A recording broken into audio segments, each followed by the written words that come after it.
অন্তর্বর্তী সরকারের 5 মাসে ব্যাংক ও আর্থিক খাতের আতঙ্ক কেটেছে বলে দাবি করছে বাংলাদেশ ব্যাংক।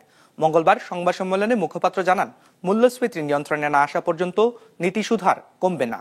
অস্বাভাবিক লেনদেনের তথ্য পায় গত নভেম্বর পর্যন্ত 4 শতাধিক ব্যক্তি ও প্রতিষ্ঠানের ব্যাংক হিসাব জব্দ করা হয় বলেও জানায় কেন্দ্রীয় ব্যাংক। ফ্রিজ, টিভি এবং এসিতে দেশের 1 নম্বর ব্র্যান্ড ওয়ালটন। জুলাই আগস্টের গণ অভ্যুত্থানে শেখ হাসিনা সরকারের পতনের পর উঠে আসে ব্যাংকিং খাতের ভয়াবহ অবস্থা। প্রকাশ পায় বেক্সিমকো, এসালম সহ বড় ঋণখেলাপিদের আসল চরিত্র। এদের নিয়ন্ত্রণে থাকা 10টির অধিক ব্যাংক চাহিদা মতো অর্থ ফেরত দিতে না পারায় আতঙ্ক তৈরি হয় আমানতকারীদের মধ্যে। অন্তর্বর্তী সরকার ক্ষমতা গ্রহণ করে উদ্যোগ নেয় ব্যাংক ও আর্থিক খাতে সংস্কারের। ধীরে ধীরে শৃঙ্খলা ফিরতে শুরু করেছে এই খাতে।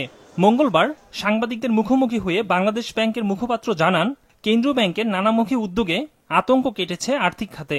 সেই সাথে রেমিটেন্স প্রবাহ ইতিবাচক এবং বৈদেশিক দেনা 400 মিলিয়নে নেমে এসেছে, যা স্বস্তির খবর। আপনারা জানেন যে 6টা ব্যাংকে একিউআর প্রসেসের মাধ্যমে অ্যাসেট কোয়ালিটি রিভিউ প্রসেস কিন্তু শুরু হয়েছে।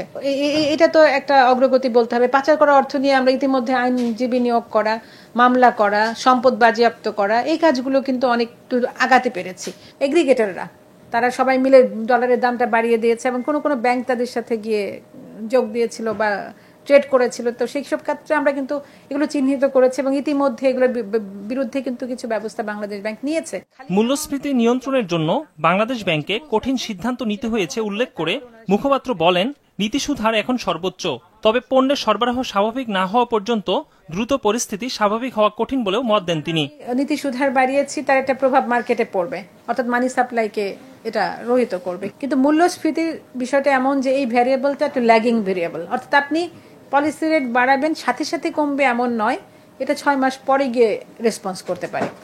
অস্বাভাবিক লেনদেনের জন্য 2024 সালের নভেম্বরের শেষ সপ্তাহ পর্যন্ত 400-র বেশি ব্যাংক হিসাব জব্দ করা হয়েছে উল্লেখ করে তিনি বলেন, তথ্য প্রমাণ ছাড়া কারো ব্যাংক হিসাব জব্দ করা হচ্ছে না। একরামুল ইসলাম খান, বিজনেস রিপোর্ট, মাছরাঙ্গা টেলিভিশন।